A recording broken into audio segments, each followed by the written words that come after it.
अमावस्या की पूजा विधि और कथा। कार्तिक और मार्गशीर्ष के पवित्र महीनों में आने वाली अमावस्या अत्यंत शुभ मानी जाती है। इस दिन पितृ शांति, सौभाग्य और घर में सुख समृद्धि की प्राप्ति होती है। सुबह ब्रह्म मुहूर्त में उठकर स्नान करें। यदि नदी में स्नान संभव न हो तो गंगाजल मिलाकर स्नान करें। स्नान के बाद व्रत का संकल्प लें और सूर्योदय के समय सूर्य देव को अर्घ्य दें। पितरों के लिए तिल, कुश और जल से तर्पण करें।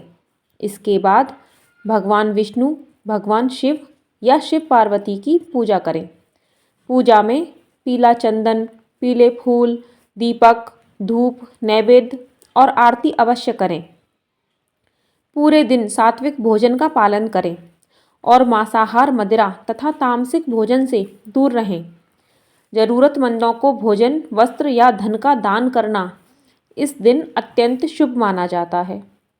शाम को दीपक जलाकर पीपल के पेड़ की परिक्रमा करना पितृदोष शांति और सौभाग्य की वृद्धि का कारक होता है। पूजा के बाद फल, दूध, दही जैसे सात्विक आहार से व्रत का पारण करें। इसी अमावस्या से जुड़ी प्राचीन कथा के अनुसार एक गरीब ब्राह्मण की सुंदर बेटी थी, लेकिन गरीबी के कारण उसका विवाह नहीं हो रहा था। एक दिन एक साधु ने उसे बताया कि यदि वह किसी धोबिन की सेवा करेगी तो धोबिन प्रसन्न होकर अपनी मांग का सिंदूर देगी, जिससे उसका विवाह हो जाएगा। साधु की बात मानकर कन्या चुपचाप धोबिन का सारा काम करने लगी।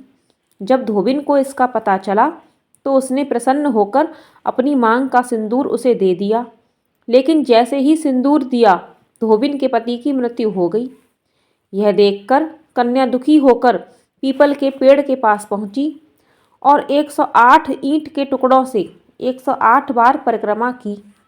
उसकी सच्ची भक्ति से प्रसन्न होकर पीपल की कृपा से धोबिन का पति फिर से जीवित हो गया और कन्या का सौभाग्य भी जाग उठा।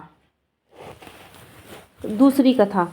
बताया जाता है कि एक नगर में धोबिन रहती थी जो अमावस्या का व्रत करती थी। व्रत के प्रभाव से उसे सुख, सौभाग्य और समृद्धि की प्राप्ति होती थी। एक दिन उसे पता चला कि एक कन्या रात में उसका सारा काम कर जाती है। जब उसने कारण पूछा तो कन्या ने बताया कि धोबिन का सिंदूर उसके विवाह का कारण बनेगा। दया से भरकर धोबिन ने अपना सिंदूर दे दिया, लेकिन तुरंत ही उसके पति की मृत्यु हो गई। दुखी होकर धोबिन ने पीपल के पेड़ की 108 बार परिक्रमा की। उसकी श्रद्धा और व्रत की शक्ति से उसका पति फिर से जीवित हो गया। यह चमत्कार देख नगर के राजा ने आदेश दिया कि कार्तिक और मार्गशीर्ष की अमावस्या का व्रत सभी लोग करें, ताकि हर घर में सुख, सौभाग्य और पितृ शांति बनी रहे। इसी तरह की व्रत त्योहारों की टेक्स्ट वीडियो पढ़ने के लिए या सुनने के लिए इस चैनल को सब्सक्राइब अवश्य करें। और जो भी आगामी व्रत त्योहार हों जिनकी मुझे जानकारी न हो, कृपया कमेंट में अवश्य बताएं। राधे राधे। वीडियो अच्छी लगी हो तो एक लाइक ज़रूर करें।